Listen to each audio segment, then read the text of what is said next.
Hello guys, welcome to my YouTube channel Shiva learning point. तो भाई कैसे हैं आप सब? आई होप आप सब बहुत अच्छे होंगे और आपकी तैयारी भी बहुत अच्छी चल रही होगी। तो भाई आपकी तैयारी में एक और टॉपिक जोड़ते हुए मैं आपके लिए एक बहुत ही शानदार टॉपिक लेके आई हूँ। बिल्कुल इजी है, छोटी सी वीडियो होने वाली है। ठीक है भाई, सारे इंपॉर्टेंट पॉइंट लेके आई हूँ भाई। मैं इसके जो सिद्धांत है उनको छोड़ रही हूँ, वो मैं अपनी नेक्स्ट वीडियो में करवाऊंगी क्योंकि एक वीडियो ज्यादा लेंथी हो जाएगी। ठीक है, इसलिए आप समय ज्यादा वेस्ट ना करते हुए अब हम टॉपिक पे चलते हैं। आज हम क्या पढ़ेंगे भाई? आज हम पढ़ेंगे व्यक्तित्व। ठीक है, व्यक्तित्व जिसको पर्सनैलिटी बोलते हैं। आज हम पर्सनैलिटी को पढ़ेंगे। तो जो पर्सनैलिटी है, अगर हम इसके इंग्लिश वर्ड की बात करें तो जो ये पर्सनैलिटी है ये भी लैटिन भाषा के शब्द पर्सोना से आया है। ठीक है, और पर्सोना का मतलब क्या होता है? मुखौटा लगाना। ठीक है, क्या होता है? मुखौटा लगाना। जो चेहरे पे एक मुखौटा लगा लेते हैं ना, वो होता है भाई पर्सोना। ठीक है, ये लैटिन भाषा का शब्द है और इसी से पर्सनैलिटी बना है। ठीक है, इसका क्या मतलब है कि भी इंसान ने कैसा मुखौटा लगाया हुआ है, इससे उसके व्यक्तित्व का पता चलता है। पहले ऐसी परिभाषा दी जाती थी इसकी। ठीक है, इसके अर्थ के आधार पर। अगर हिंदी की बात करें तो जो व्यक्तित्व है वो दो शब्दों के मेल से बना है, एक व्यक्ति और एक तत्व। ठीक है, तो व्यक्ति व्यक्ति क्या है? जो इंसान होता है। ठीक है, वो व्यक्ति हो गया। और तत्व जो उसके अंदर विद्यमान है, जो उसके अंदर भावनाएं विद्यमान है, जो उसके अंदर गुण अवगुण विद्यमान है, वो सब किस में आ जाएंगे? तत्व में। तो भाई तत्व दो तरह के होते हैं, एक तो सकारात्मक, एक नकारात्मक। भाई सकारात्मक तत्व भी सब में पाए जाते हैं और नकारात्मक तत्व भी सब में होते हैं। ठीक है, वो इंसान के ऊपर, व्यक्ति के ऊपर निर्भर करता है कि वो उस पर सकारात्मक तत्व ज्यादा प्रभावी रहते हैं या नकारात्मक तत्व प्रभावी रहते हैं। सकारात्मक में क्या आता है? अहिंसा, प्रेम। ठीक है, और नकारात्मक में क्रोध, ईर्ष्या।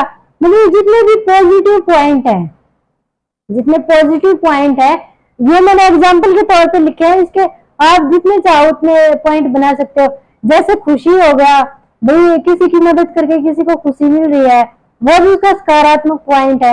वही अगर किसी को चोट पहुंचा के किसी को खुशी मिल रही है तो उसका नकारात्मक पॉइंट है, क्योंकि वो दुख दे के खुश हो रहा है। ठीक है, तो वही बात है कि नकारात्मक में आ जाएगा क्रोध और ईर्ष्या। मतलब क्या है कि व्यक्ति पर निर्भर करता है कि उसके सकारात्मक पॉइंट बाहर आते हैं या उसके नकारात्मक पॉइंट बाहर आते हैं। ठीक है, ये तो भाई इसके तत्व। उसके बाद आते हैं व्यक्तित्व के प्रकार। व्यक्तित्व के कौन कौन से प्रकार हैं? ठीक है, सबसे पहले हम जो हमारा भारतीय दर्शन है उसमें जो व्यक्तित्व का वर्णन किया गया है, हम उस पर चर्चा करेंगे। इसमें है भाई, सबसे पहला है सतोगुणी। ठीक है, सतोगुणी वो होते हैं जो हमेशा सच बोलते हैं, किसी को चोट नहीं पहुंचाते, बहुत अच्छे इंसान होते हैं। जैसे एग्जाम्पल के तौर पे आप ले लो स्वामी विवेकानंद। ठीक है, जो ज्ञान से भरे हुए थे, सबको ज्ञान देते थे। ठीक है, और मतलब हमेशा सबके बारे में अच्छा सोचते थे। वो क्या थे? सतोगुणी इंसान थे। उसके बाद आता है रजोगुणी इंसान। रजोगुणी क्या कौन से होते हैं? जो मतलब वीर होते हैं।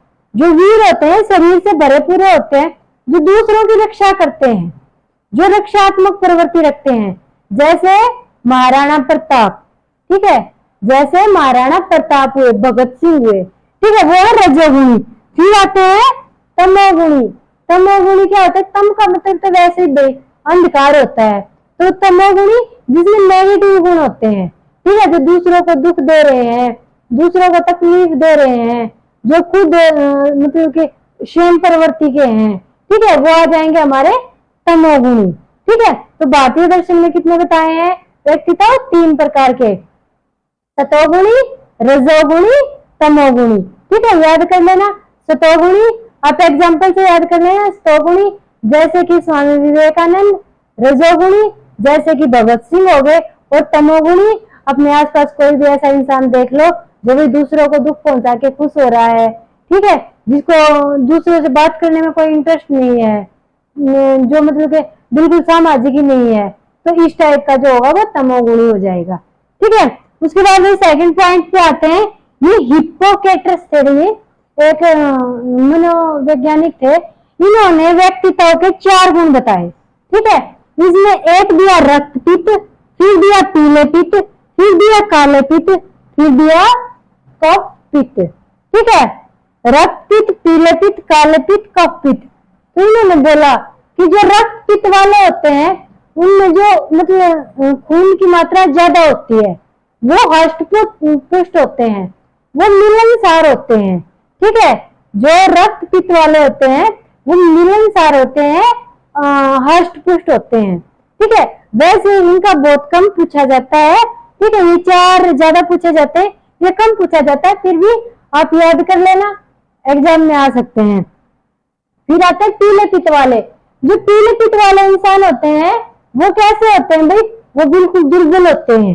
ठीक है, वो दुर्बल से होते हैं और वो ज्यादा सामाजिक नहीं होते, मतलब उनके दोस्त होते हैं पर उनके लिमिट में दोस्त होते हैं। ठीक है, रक्त पित्त वाले के बहुत ज्यादा दोस्त होते हैं, बहुत ज्यादा मिलनसार होते हैं, हंसमुख होते हैं, पर ये कम हंसमुख प्रवृत्ति के होते हैं। इनके दोस्त भी सीमित होते हैं और ये दुबले और लंबे होते हैं। उसके बाद आता है भाई काले पित्त वाले। ठीक है, काले पित्त वाले कैसे होते हैं? काले पित्त वाले जो शर्मीले टाइप के होते हैं, इनके दोस्त देखने में बहुत ही कम या ना के बराबर होते हैं और ये मतलब कि बहुत कम मिलनसार होते हैं। ठीक है, ये होते हैं कौन से?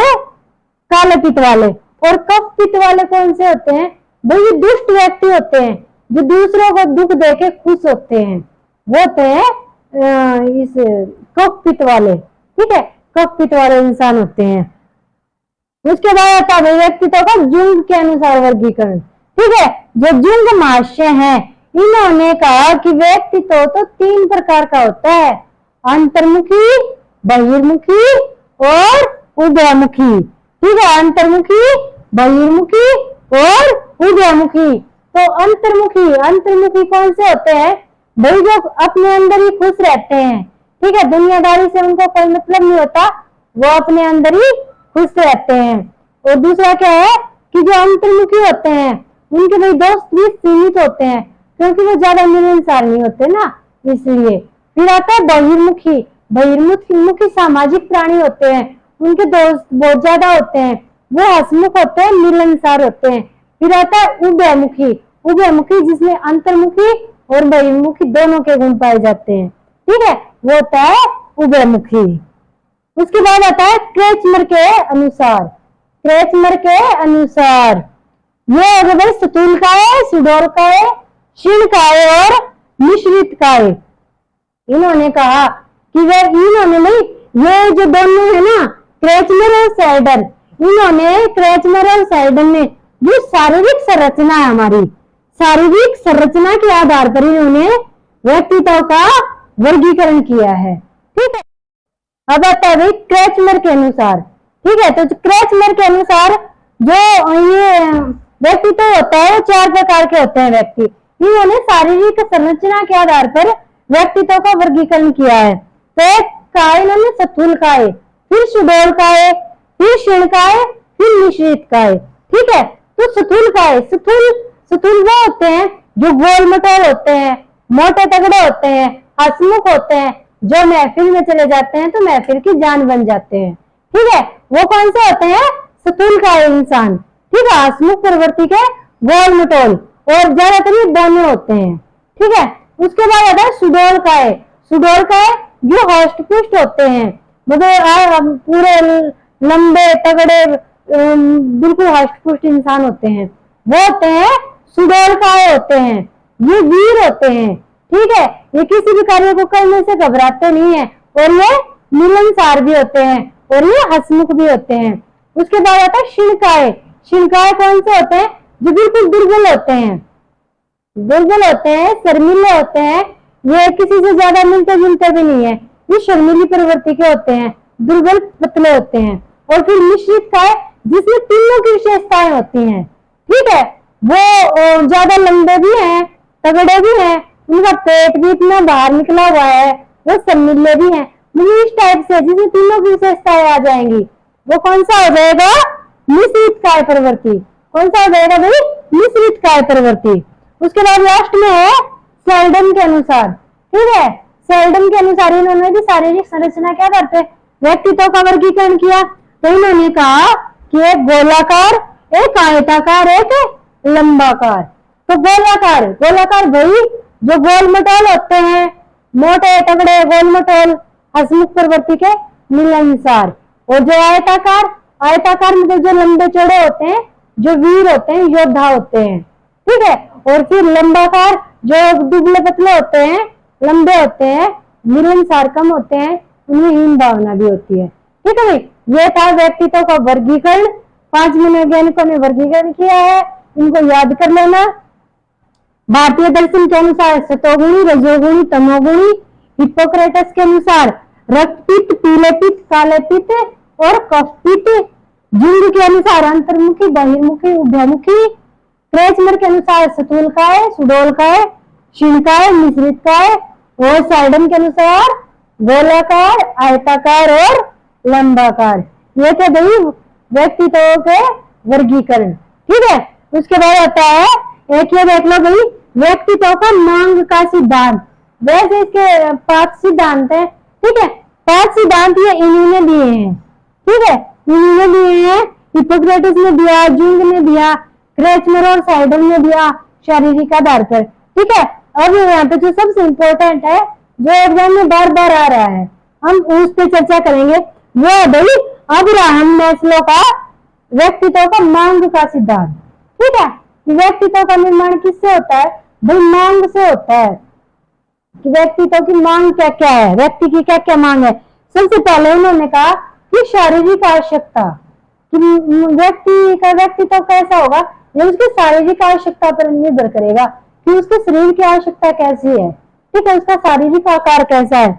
उसके बाद सुरक्षा, कि व्यक्तित्व सुरक्षा पर निर्भर करेगा कि एक व्यक्ति सुरक्षित माहौल में रह रहा है या फिर वो डरा सहमा रह रहा है, तो उसका व्यक्तित्व उसके अकॉर्डिंग होगा, ठीक है। एक जैसे हम हरियाणा वाले हैं, बिल्कुल सुरक्षित माहौल में रहते हैं, हम हसमुख प्रवृत्ति के पाते हैं, किसी से डरते नहीं है। वहीं अगर कश्मीर साइड में चले जाओ, वहां पे आए दिन दंगे फसाद होते रहते हैं, तो उनमें मतलब डर के माहौल में रहते हैं, सुरक्षा नहीं रहती, तो उनमें एक व्यक्तित्व में एक डर रहता है, ठीक है, एक डर देखने को मिलेगा। वो किसी से बोलने से भी घबराते हैं, किसी से बातचीत करने से भी घबराते हैं, ठीक है। तो सुरक्षा प्रभावित करती है व्यक्तित्व को। उसके बाद है सम्मान, कि भाई व्यक्ति का व्यक्तित्व कैसा होगा, ये सम्मान पे निर्भर करता है कि व्यक्ति को कितना सम्मान मिल रहा है, ठीक है। उसके बाद भाई समाज, समाज भी व्यक्ति के व्यक्तित्व का निर्माण करता है। उसके बाद भी आत्म सिद्धि, हम कैसा बनना चाह रहे हैं, हमारा व्यक्तित्व काफी हद तक इस बात पे डिपेंड करता है कि हम कैसा बनना चाह रहे हैं, ठीक है। हमारे सकारात्मक पॉइंट हैवी होंगे हम पे या नकारात्मक पॉइंट हैवी होंगे, ये हमारी खुद पर निर्भर करता है, ठीक है भाई। ये था व्यक्तित्व के बारे में। इसके ऊपर मैं एक छोटी सी वीडियो और लेके आऊंगी, जो बाकी इसके व्यक्तित्व के पॉइंट रह गए हैं वो आपके कंप्लीट करवा दूंगी। और एग्जाम में, हर टीचिंग एग्जाम में इसमें से क्वेश्चन पक्का आएगा भाई। आज के लिए इतना ही, देखने के लिए थैंक यू भाई। वीडियो को लाइक और शेयर कर देना और चैनल को सब्सक्राइब कर देना।